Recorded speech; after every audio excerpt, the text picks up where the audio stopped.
All right, so it is time. This is Infinite Game was Infinite Investment Game now, and I talk about alternative investments and collectibles. And today I want to talk about something that's extremely important, and it's organic hype and organic demand versus hype-driven demand. And before you go on to listen to this video, please like, comment, and subscribe. And please share this video with other people that you know. So, today, this is a very useful discussion, like always. And I'm going to first talk about hype driven demand. So, how do you know if demand is hype driven? Normally, you know demand is hype driven when you have exponential price increases and an exponential amount of people who are coming into the hobby. And these people aren't the type of people who are going to stay long term. A lot of these people, let's say, for example, for sports cards, you have sneaker flippers. So, if people who are just in it for the flip or just flippers in general, they're just trying to buy something for one price and sell it at a higher price. Those people are going to drive up prices, and it's only to flip. There's no value. They have no value, real value in the cards. They're just kind of like salespeople, and they're just looking for a quick profit. And if you have too many of these people influx into a collectible or hobby, and they're in it for too long, it can be to the detriment of the long-term health of the hobby, just because prices are going to eventually come down, and a lot of people are going to be left holding the bag, and the amount and the prices that things increase in that amount of time is going to be staggering.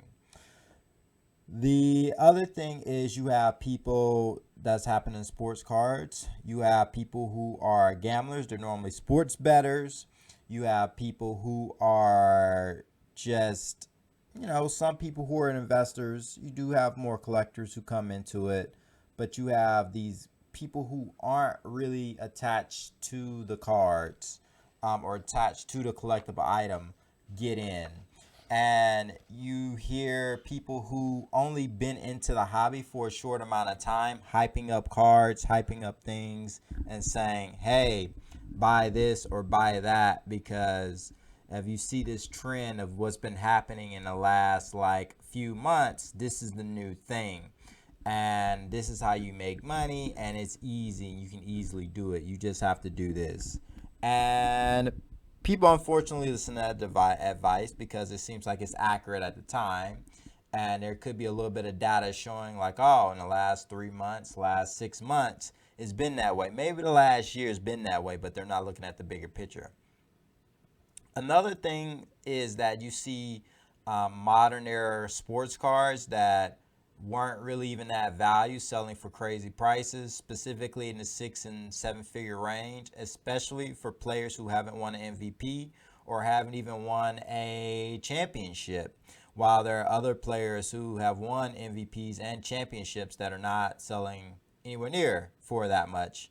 And you see conflicts in narratives. So examples would be, people like Drew Brees, Matthew Stafford, you know, Paul George, and Jimmy Butler, who are guys who have had astounding careers so far. They're still playing or have just retired and have either won a championship or they had pretty much arguably a Hall of Fame career, while and also they have a lower pop count, while guys who haven't been in the league that long, maybe they've been in the league for a year, a couple years, there's way more cards, and somehow their cards are selling more than the star players or superstar players.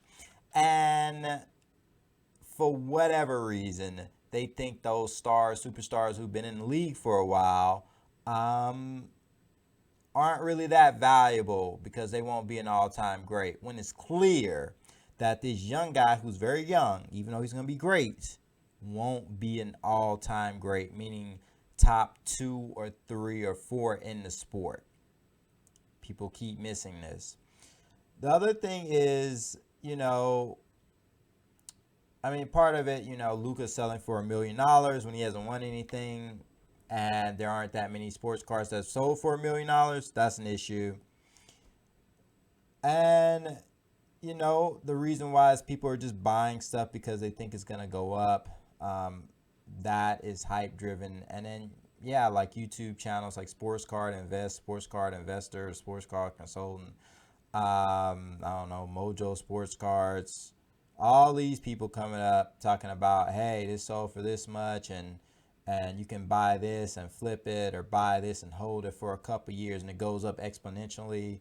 And people are pretty much buying it because somebody else is saying buying it, and not because they truly want that card, and they're really after it for nostalgic purposes, or they want it because they find some intrinsic value, and it's pretty similar for everyone else. And that's the thing. And it's not really because of the price. That's what hype demand looks like, and how hype demand ends. It ends pretty ugly. Hype demand ends where people pretty much, they lose their butt, basically. That's the best way I can put it. They lose their butt, and they're buying cards like, I don't know, 2003 Topps Chrome PSA 10 LeBron James, which is a safe investment, for anywhere from $12K to $46K. And then it's selling for about $7K, right? And especially for things that are in overabundance, that sells every day or sells every week, when that stuff is going insane in prices, that's how you know it's hype demand. So organic demand is really basic. Like, it normally goes up linearly. It normally goes up slowly over time. And it can be fast, but it's still on a linear basis pretty much. And these people have been thinking about buying stuff for a while, or they have been buying things for a while. And when I mean a while, I mean years. The longer you've been in the hobby, the less likely you're going to leave. If you're only been in for a month or so, or a couple weeks, you're more likely to leave, especially when things go bad. That's something to think about. But you have organic demand where not only things go up gradually, you have more people coming in gradually, and it's some kind of intrinsic value and personal value they have, and it's not because of something extrinsic like the price is gonna go up. There's nostalgic reasons. There's maybe a little bit, it could be like a nice investment, something fun to do, but it's not necessarily circumstantial. It's not because, oh, it's a pandemic, I'm stuck at house, and now I gotta like get into something, because eventually stuff opens back up and the demand changes. And also, it's the other thing about organic demand is mostly a collector based and a small group of investors. And we're talking about long-term investors, not a year investor, like people who buy it, throw it in a safe somewhere, throw it somewhere. Maybe they can keep a little bit of prices, but they're not going to sell it until they sell it for a premium, and they're willing to wait. And they also have the investors have a written plan.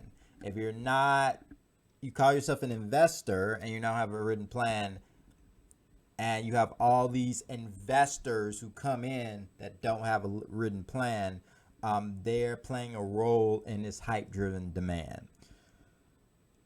I know a lot of people don't like this, but that's what's happening with all the sports card markets. It's all hype. There's not as much organic demand. There was, and it was growing, but by 2019, the hype took over.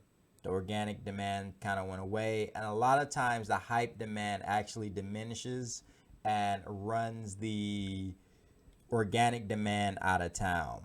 And that's what's going to happen in the sports card hobby. You can agree or disagree, but please comment below. Let me know.